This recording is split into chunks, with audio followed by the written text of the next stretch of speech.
Hello, welcome to the replay. Let me just check to make sure that the broadcast is coming through before I jump into this conversation. This is going to be quick. It is Friday at the time that I'm doing this live, and you probably have things to do, like, getting ready for your weekend in the house. You probably getting ready to put on your brand new pajamas that you bought to wear in the house. And I get that, so I don't want to take up a whole bunch of your time, ma'am. So let me just check to make sure that the broadcast is coming through.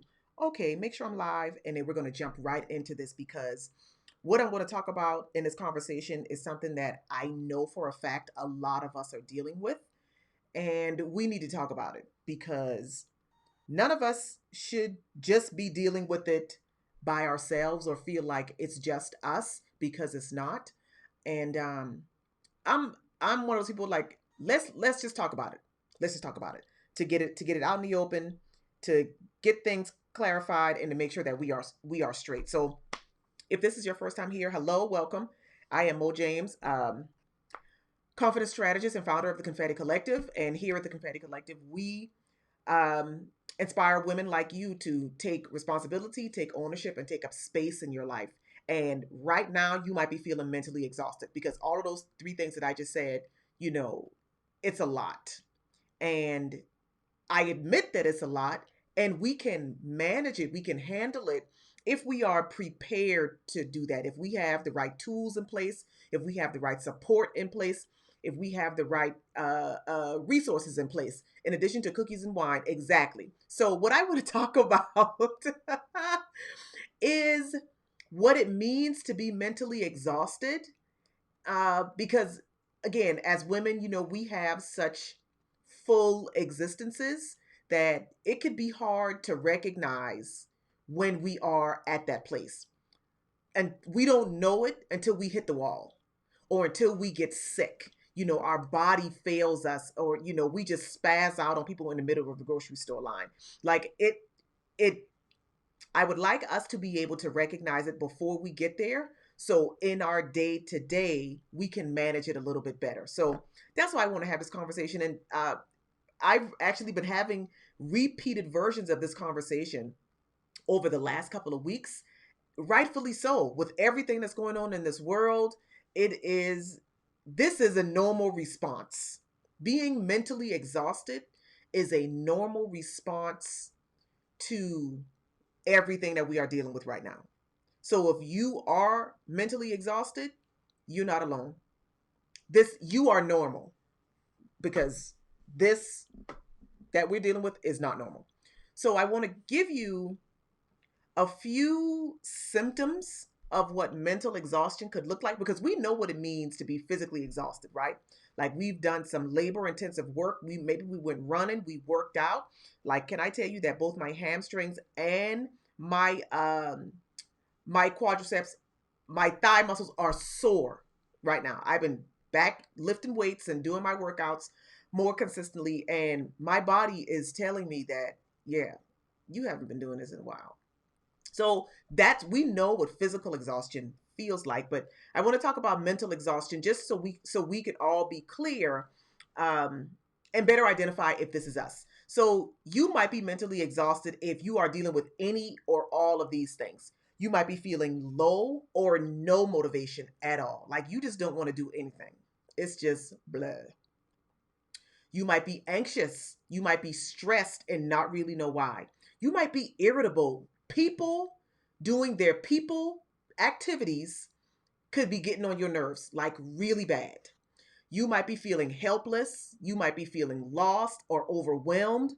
You might find yourself getting into more arguments with people because, going back to that irritated thing, that annoyed thing. You might be distracted. You might be struggling to remember things. You might be procrastinating, or you are having trouble sleeping, or you're sleeping too much. You are nauseous. Your body is aching for no reason. All of those are signs. All of those are signs of mental exhaustion. So, yeah, it's normal. given what we are dealing with right now. So if this is you and you recognize yourself in any of those things that I said, then I've got 5 tips, 5 suggestions to help you deal with it. And I want you all to know that if you go through all 5 of these, I'm not promising you, I would never promise you that your mental exhaustion isn't going to come back. I just got to speak the truth. Okay. So I won't guarantee you that it won't come back, but when you have the proper tools in place, you will know what to do. And that's the point. That's why we have these conversations. That's why the Confetti Collective exists. We want you to have the tools. When foolishness happens over here, oh, boom, I got my foolishness bag right here. Let me get the proper thing out and handle this. That's the point, is for you to have the proper tools, because we can't control what's happening outside of us. We can only control us and how we respond to what's happening outside of us. So the first suggestion that I have, if you are mentally exhausted right now, is to change your routine. And that might sound simple, right? But it works. Because we as human beings, we are creatures of habit. We are wired for routine. We like predictability. There's safety and there's security in predictability, which is why the chaos that's happening right now, the fact that we feel like the world is in the trash, that is unpredictability on steroids. So that aggravates, that our own sense of safety and security, which is exhausting. So the first suggestion is to change your routine. I would encourage you to introduce one new thing a day. I'm not telling you to flip your whole day upside down, to flip your life completely over, but try doing one new thing a day. One thing that I have started doing more consistently, because I've always done it, but I do it more consistently now, is journaling. 3 days a week I journal. Whereas before, I would just pop out my journal, when something was happening, or when I got a fresh thought, or when I'm going through something, I would journal sporadically based on what was happening in my life. But now, 3 days a week, I'm journaling. And that helps ease my exhaustion, because I'm not carrying all of those thoughts in my head. That's exhausting. Like, I have enough to keep track of, like to remember to get olive oil the next time I go to the grocery store. I don't want to have to deal with extra stuff. So introduce one new thing a day. I also stretch every day, whether I work out or not. I stretch for 15 to 20 minutes every single day, because I recognize that when my body feels weak, achy and weak, that's a sign for me. So again, one new thing. Change your routine by introducing one new thing per day. Try that and see if that works. Second suggestion. Hey, Q. My second suggestion is to identify a stressor and eliminate it. And this is going to be hard. This one is not at all easy, because when you are kind of going through this process and you recognize that, I am just mentally worn out, I'm mentally exhausted. Some of that exhaustion is coming from the people that you deal with on a regular basis. Some of that exhaustion is coming from your relationships. So you will have to figure out how to change the nature of that relationship by changing yourself, because I'm here to tell you, regardless of how hard you try, you cannot change other people. You can only change you, or eliminate it altogether. Your mental health is at stake. I would never encourage you to continue to betray yourself by staying in something that drains you. If you can't figure out how to change it to make it more conducive to your well-being, then I would encourage you to figure out how to slowly remove it from your life. That's hard to do. I am not saying that as if it's something trite or something small. That is a big deal.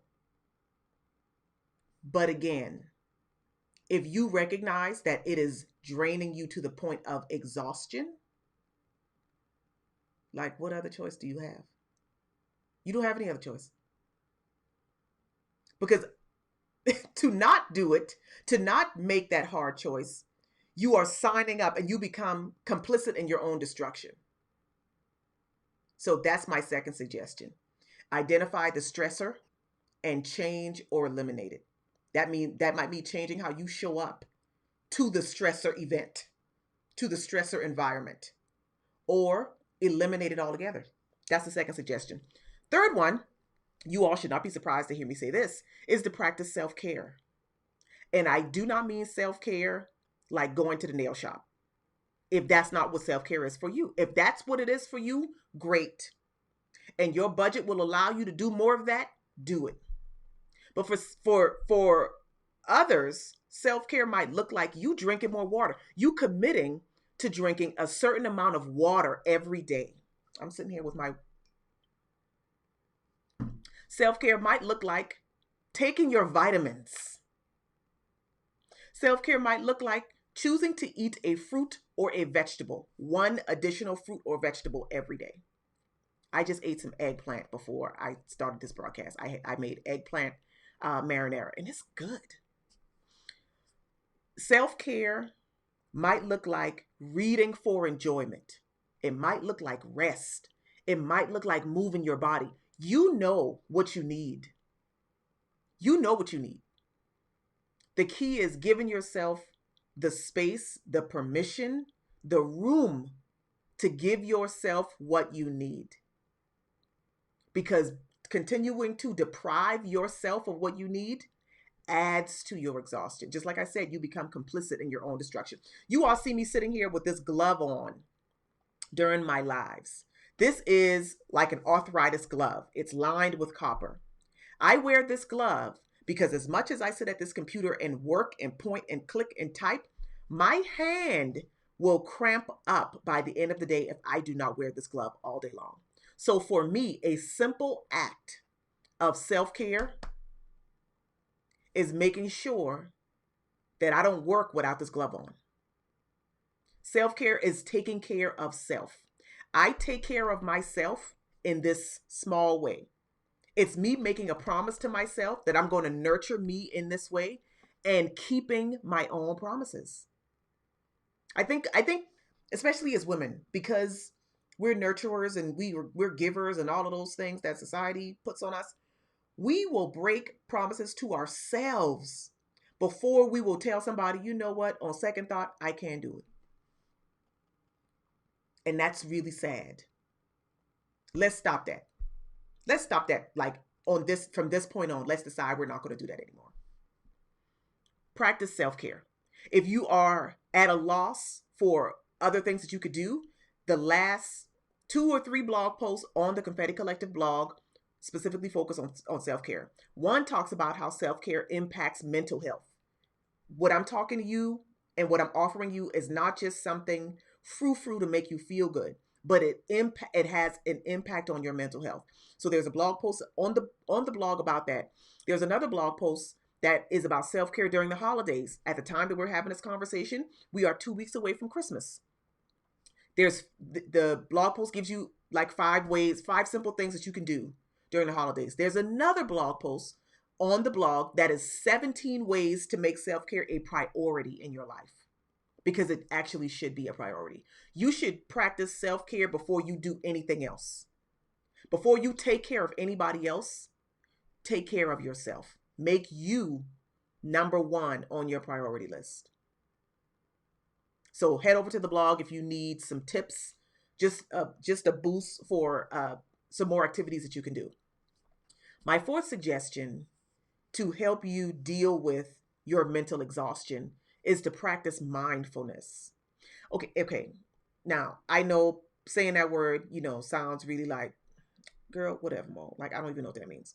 Essentially, mindfulness is becoming more aware of your emotions and being present and saying, I really feel such and such right now. And then giving yourself time to think about, well, why do I feel this way? What variables created this feeling in me right now? And being real about it. And this is important because you will be able to better recognize the next time you are sliding into mental exhaustion, and you can pump the brakes on it. If you're not aware of your own emotions, that's how we hit the wall. That's how we work and work and work and work to the point that we get sick because we don't even recognize the changes in ourselves. Mindfulness is so important because it gives you an opportunity to notice when things change in you so that you can, again, pull out the proper tools to help you manage what is happening. Journaling is a great tool for this. If you get into the habit of journaling regularly, and journaling just about what's happening in your life, you'll be able to flip back through that journal and say, oh yeah, around this time, this was happening and that led to this. So you'll be able to see your own patterns and you can anticipate when things are about to get cray-cray and do something about it before. That's why this is so important. That's why mindfulness matters. And that's my fourth suggestion. And my last suggestion should not be a surprise, is to seek professional help. If you need to go to therapy, if you need a counselor, if you need professional support, get it. Do not drown in your exhaustion. You can get the support that you need to help you come out of it in whatever way, shape, or form that comes. That could be in just being able to talk to somebody. That could be in doing some doing some exercises. That could be in medication. Whatever form you need, give yourself what you need. Again, that's a form of self-care. So I hope these tips have been helpful. I would love to hear in the comments just how you're feeling, which one you're going to start with if you've identified as being in the category of mentally exhausted. And the beautiful thing about this is, we're talking about this because we don't have to stay there. We don't have to stay in that space of being mentally exhausted. We can change. We can change our situations. That's why these suggestions, that's why I wanted to offer these suggestions, because I want us to be encouraged even in our moments of feeling blah. We can be encouraged in knowing that this too shall pass. It's temporary. And again, with the proper tools and resources, we can create the type of change that gets us out of that exhausted, depressed, anxious, helpless, overwhelmed state and back to being active and living fully, showing up fully in our lives. Because that's what I want for all of us. That's what we deserve. That's just what we deserve. So that is all that I have to share. Happy Friday to you all that are watching. If you are watching us on a day that's other than Friday, happy day, whatever it is. These are the type of conversations that we will continue to have here on the Confetti Collective because it matters. It's important. And if this historic year of 2020 has shown us anything, is that we have got to be more purposeful and intentional about how we take care and protect ourselves. And everything that we just talked about, not only is, it's about taking care of yourself, but it's an act of self-preservation. It is self-defense. It's an act of self-defense.